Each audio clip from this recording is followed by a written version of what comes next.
Right, hey, so I figured I'd make a video, which I'll do from time to time during the class, right? I send out a video, not every week, but every now and again. Too bad about yesterday, I guess in retrospect we could have done it, but you don't know these things beforehand. So, hello, I think most of you know who I am and I know who you all are, so we can introduce in person when I see you next week. I think we have mostly guitar players, a couple of other instruments. I know we have Linda playing fiddle, maybe Marion will come with her accordion. You know, if you play anything other than guitar, like bass or ukulele, for instance, banjo, you know, plan on doing some of those instruments over the course. Feel free to bring it, right? Because we have so many guitar players, we're gonna I wanted to talk in this video about strumming patterns and dynamics, right? So practice playing quiet, right? I want people to be able to play loud and quiet. You're in control. Don't always be thinking, how loud do I want to be playing at this time, right? A lot of times that's just going to be, medium, right? But you want to be in control of that, just like tempo, just like before you start a song. You don't just start, you think, how fast do I want to be going? Or you also want to think how loud, and that basically, you gauge that by when you're playing with other people, by how well you can hear other people. If you can't hear other people, then you might be playing too loud, right? With this many people, it's going to be a little bit tough. So I still want practice dynamics, right? Practice, if you can't hear other people, play more quietly. If somebody else is soloing, playing more quietly. Voices tend to be louder, and certain instruments tend to be louder, allows you to accompany them with a little more volume.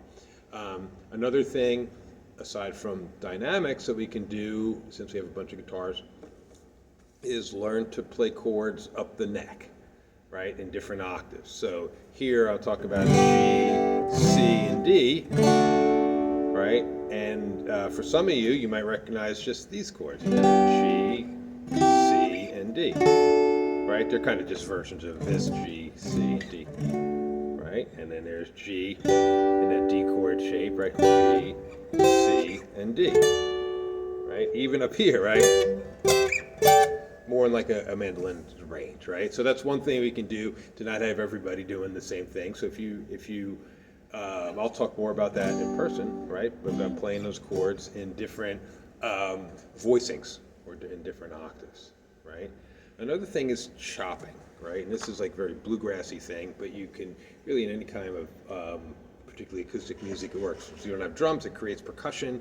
It can when it's done well, it can really drive the song forward. What chopping is kind of like a dead chord, like that.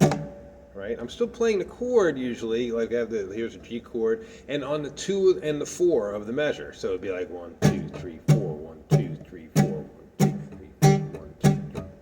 Right? And I'm still forming the chords. Here's G. And I might get a little music.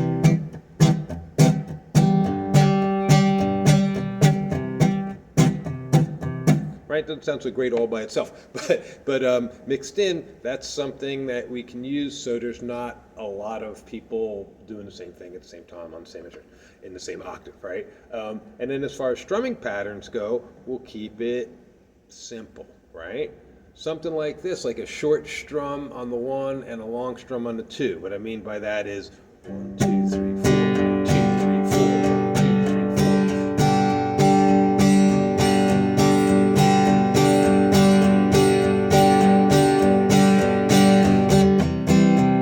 2, 3, 4. Right, you can maybe fancy it up a little bit by giving it a down up on the 2 and 4 legged.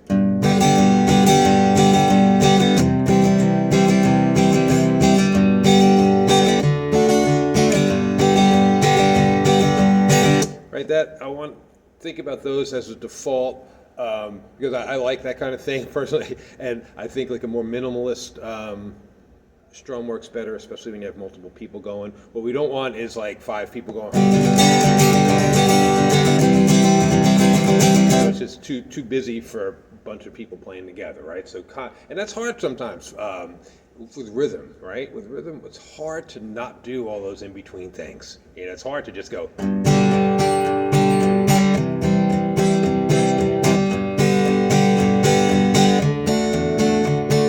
Right? So, but that's what I want you to think about, that more minimalist, strong on the beat, heavy on the 2 and the 4, right? Short on the 1. 1, 2, 3, 4.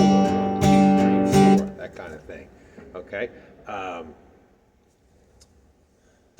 going to stop there. That'll be video number 1. I'm going to do a second one in a minute.